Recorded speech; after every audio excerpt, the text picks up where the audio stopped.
በዚህ ዓለም ላይ የምናፈራው የምናደርገው የምንሆነው ነገር በሙሉ ያመለካከታችን ነጸብራቅ። በሕይወታችን ውስጥ ድክመታችን ብዙ ይሆናል። ድሃ ልንሆን፣ ገንዘብ ላይኖረን፣ ዕውቀት ላይኖረን፣ የምንፈልጋቸው ነገሮች፣ ውጫዊ ነገሮች፣ ቁመት፣ መልክ ላይኖረን ይችላል። ሰዎችን አይተን የምንቀናበት ነገር እኛ ውስጥ ላይኖር ይችላል። ልዩነት ፈጣሪው ግን እሱ አይደለም፣ አመለካከት ነው። አመለካከት ማለት አንድን ነገር የምናይበት እይታ። ራሱን እንደ ድሃ አድርጎ የሚያይ ሰው ሀብት በሕይወቱ አይመጣም።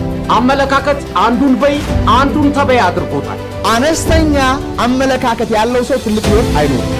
አንዳንድ ጊዜ ረጅም ሰዓት ስለሰራህ አይደለም፣ ጠንክረህም ስለሰራህ አይደለም። አንዳንዴ ቁጭ ብለህ ጠንክረህ ማሰብ አለብህ። በቀን ውስጥ 20 ደቂቃ ቁጭ ብለህ ራስን ማየት አለብህ።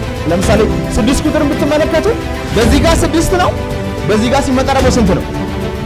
ስለዚህ አሁን እይታ ነው ማለት ነው። ልዩነት ፈጣሪው አመለካከትህ፣ ገንዘብህ፣ ሀብትህ፣ ዕውቀትህ፣ የደረደርከው ዲግሪ ማስተርስ አይደለም።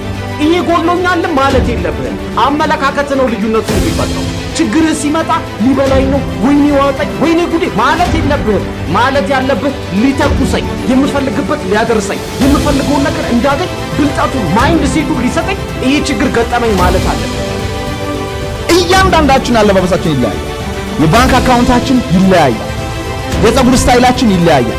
የተለያየው አመለካከታችን በተለያየው ልክ። አሁን ገንዘብን የምናይበት መንገድ አለ፣ ትዳርን የምናይበት መንገድ አለ፣ ፈጣሪ የምናይበት መንገድ አለ፣ ቢዝነሳችንን የምናይበት መንገድ አለ፣ ራሳችንን የምናይበት መንገድ አለ። እንዴት ነው የምናየው?